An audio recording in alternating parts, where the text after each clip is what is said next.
Let me tell you something that almost nobody understands about power. Real power. Not the kind you see in movies where aircraft carriers glide across oceans and presidents stand behind podiums promising strength. Not the kind measured in missiles or military budgets or patriotic speeches. Real power is the ability to shape the choices of your enemy before the war even begins. And right now, whether people want to admit it or not, Iran may have already done exactly that. Because the fear in Washington is no longer about what Iran has done. The fear is about what happens if Iran survives. And that changes everything. For decades, the United States and Israel operated under an assumption so deeply embedded into their strategic culture that almost nobody ever questioned it. The assumption was simple. If a hostile state became dangerous enough, America could eventually break it. Through sanctions, through sabotage, through covert operations, through overwhelming military force if necessary. That assumption worked against smaller states. It worked against governments that depended on Western systems. It worked against leaders who could be isolated, bribed, threatened, or overthrown. But Iran was never built like those states. Iran studied every empire that came before America. The British Empire, the Soviet Union, even ancient powers that marched into Persia, believing military superiority guaranteed victory. And every single one learned the same lesson the hard way. Conquering Iran is not the same thing as defeating Iran. Those are two completely different concepts. One is military, the other is civilizational. And civilizations do not think in election cycles. That is the first thing most Western analysts still fail to understand. America thinks in 4-year political windows. Israel often thinks in immediate security imperatives. But Iran thinks in generations. The people running the Iranian strategic apparatus are not trying to win tomorrow morning's headline. They are trying to outlast the pressure because they understand something so old and so brutal that modern societies almost forgot it. Time itself can become a weapon. And if time becomes the weapon, the stronger military does not always win. That sounds absurd at first because America possesses the most technologically advanced military machine in human history. The United States can project force across the planet faster than any empire ever could. Its air force alone would rank among the largest in the world. Its intelligence networks span continents. Its surveillance systems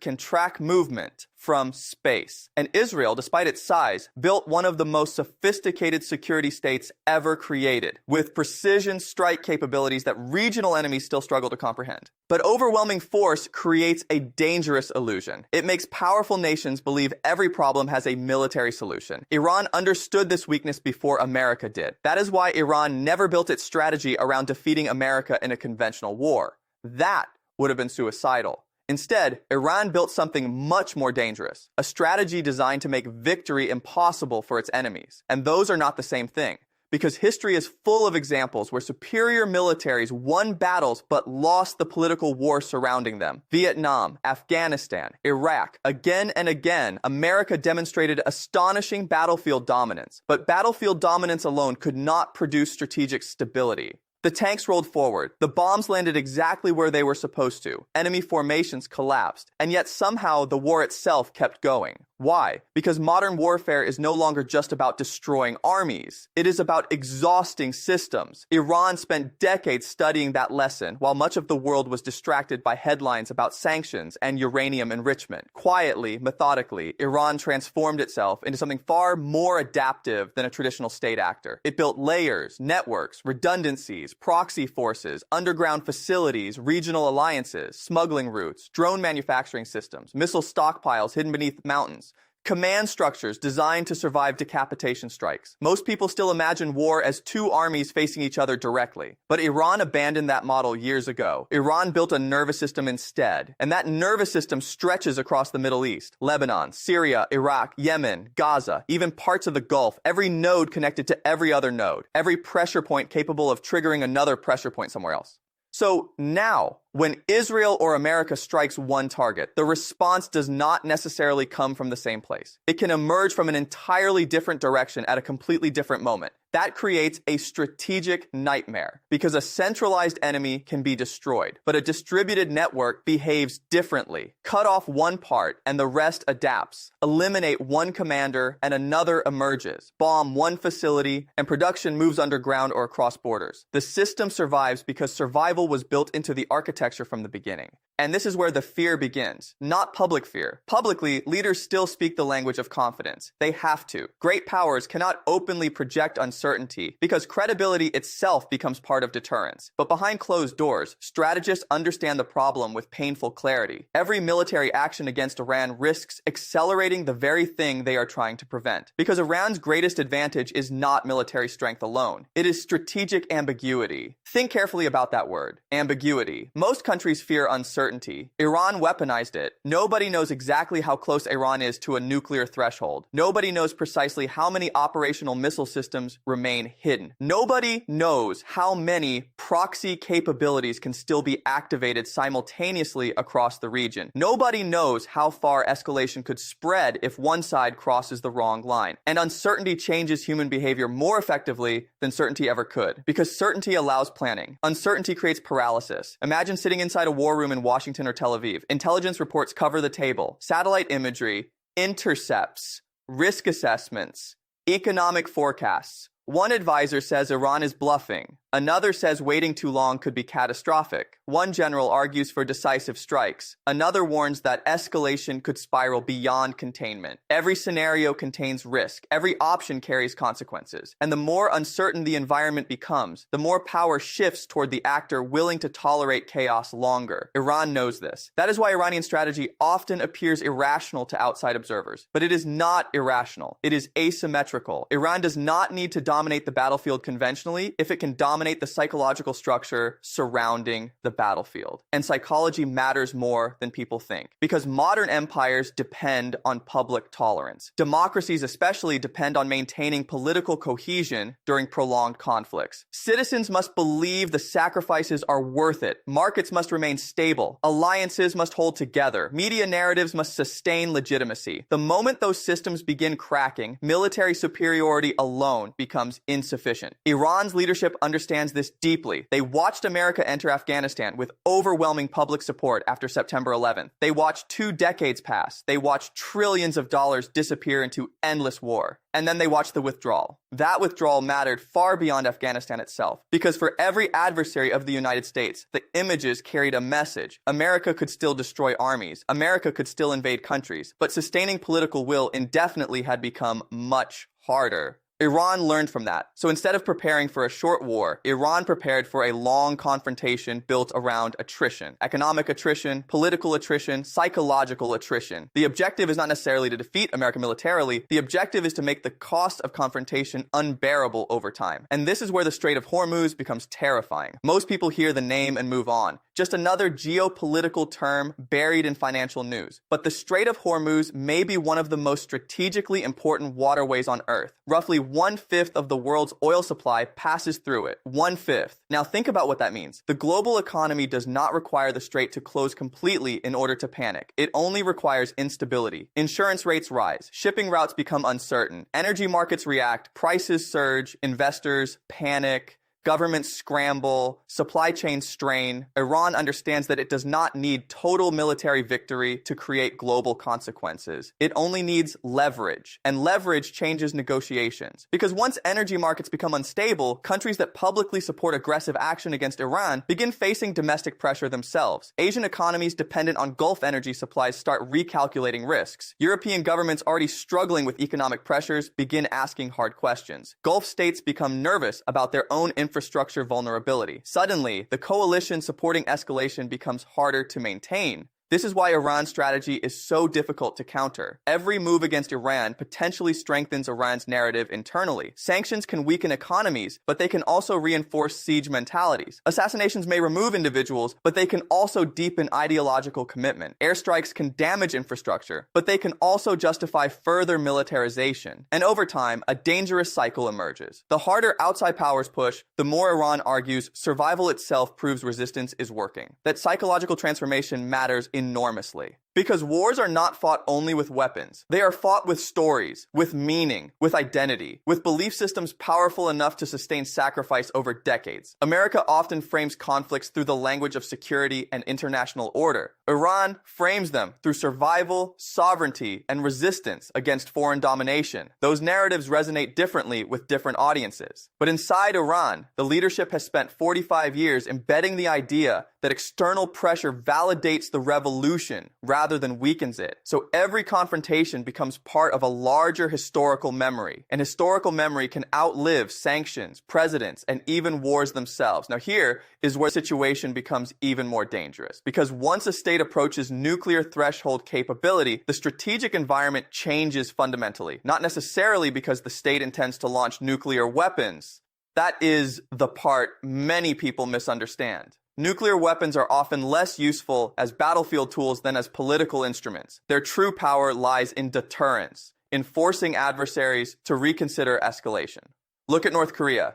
The regime remains isolated, sanctioned, economically fragile, and internationally condemned. Yet no major power seriously contemplates regime change anymore. Why? Because nuclear capability alters the cost calculation entirely. Iran watched that happen. Iran also watched what happened to Iraq and Libya. Saddam Hussein abandoned active weapons programs and was invaded. Muammar Gaddafi dismantled Libya's nuclear ambitions and was eventually overthrown. These examples matter deeply within Iranian strategic thinking because they reinforce one conclusion. States without deterrence remain vulnerable, and vulnerability invites intervention. So, from Tehran's perspective, nuclear threshold ambiguity may function less as offensive aggression and more as regime insurance, not necessarily to start wars, but to prevent one specific outcome above all others: forced regime change from outside. And once you understand that logic, the entire confrontation looks different, because now every attempt to pressure Iran potentially increases Iran's incentive to move closer toward deterrent capability. The harder the pressure becomes,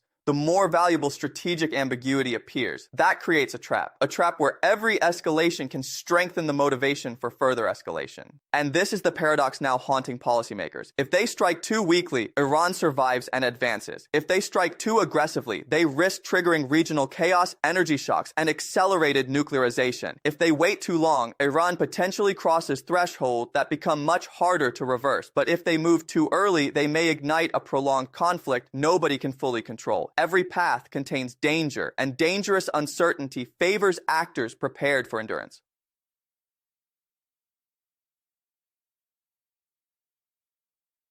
For But the deeper issue goes beyond missiles or oil or even nuclear capability. The deeper issue is structural. It is about the limits of empire in the 21st century, because empires rarely collapse simply because they lose a battle. Empires collapse when maintaining dominance becomes economically and psychologically unsustainable. The Roman Empire understood this. The British Empire understood this. The Soviet Union learned it painfully. And now, some analysts fear America may be confronting its own version of strategic overextension. Not collapse tomorrow morning, not dramatic apocalypse. Something slower, more subtle, endless commitments across multiple regions, rising debt, political polarization at home, growing distrust in institutions, military obligations stretching across Europe, Asia, and the Middle East simultaneously. Under those conditions, even a superpower must prioritize, and Iran's strategy may ultimately revolve around forcing impossible prioritization choices, because every missile interceptor launched in the Gulf costs enormous sums of money. Every carrier deployment consumes resources. Every prolonged regional commitment reduces flexibility elsewhere. Meanwhile, relatively inexpensive drones and asymmetric tactics continue generating disproportionate costs for defenders. That imbalance matters. Wars of attrition are not won by who spends the most. They are won by who can sustain costs longer relative to their political tolerance. Iran's leadership believes Western societies have lower tolerance for prolonged sacrifice than revolutionary states shaped by decades of confrontation. Whether that belief is fully accurate remains uncertain, but the belief itself shapes strategy, and beliefs shape history. Now pause for a moment and think about something even more unsettling. What if Iran does not actually need to win outright? What if survival itself becomes victory? Because if the Iranian state remains intact year after year, despite sanctions, sabotage, assassinations, cyber attacks, covert operations, diplomatic isolation, and military pressure, then eventually a narrative begins taking hold across the region. The narrative that American power, while still immense, has limits. And once adversaries believe limits exist, global behavior changes. Alliances shift more cautiously, rivals become bolder, smaller states hedge their bets. Strategic calculations evolve quietly beneath the surface until one day the geopolitical landscape no longer resembles the one that existed 20 years earlier. That is how eras change, not usually in one explosive moment, but through accumulation, through gradual recognition that old assumptions no longer hold. And this is exactly why the next phase of the confrontation may become even more dangerous than everything that came before. Because when dominant powers sense their deterrence weakening, they often escalate rather than retreat. History shows this pattern repeatedly. Powers deeply invested in maintaining credibility become psychologically trapped. Backing down feels impossible because every retreat risks signaling weakness elsewhere. So escalation becomes tempting even when escalation increases long-term risk. That is the terrifying logic of great power confrontation. Nobody wants to appear weak, especially not nations whose global influence depends heavily on the perception of strength. And perception matters more than most people realize. Because international systems operate partly on belief. Belief in security guarantees. Belief in military superiority. Belief in economic stability. Once those beliefs begin eroding, even slowly, entire regions start repositioning themselves accordingly. Iran understands this game with extraordinary patience. 45 years of sanctions did not destroy the regime. Assassinations did not collapse the system. Isolation did not end regional influence. Instead, Iran adapted, hardened, evolved, built domestic military industries, expanded asymmetric capabilities, developed networks designed specifically to survive pressure. That persistence alone sends a message far more powerful than headlines about individual strikes or temporary escalations. Because in geopolitical struggles, endurance can become its own form of power. And endurance is exactly what Iran has spent decades preparing for. But here is the question nobody can answer with certainty. What happens if both sides believe time favors them? Because that is when confrontations stop being temporary crises and start becoming historical turning points.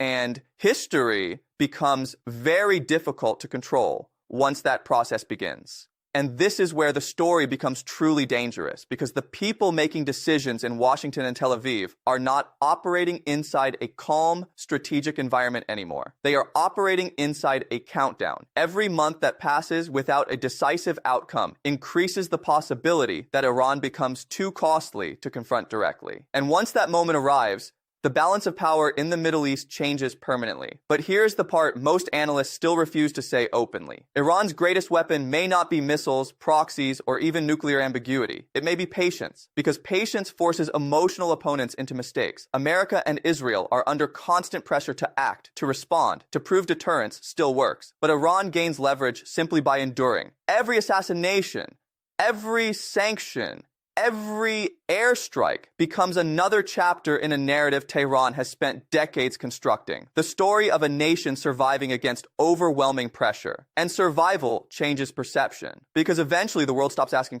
can Iran survive? And starts asking, can America sustain this forever?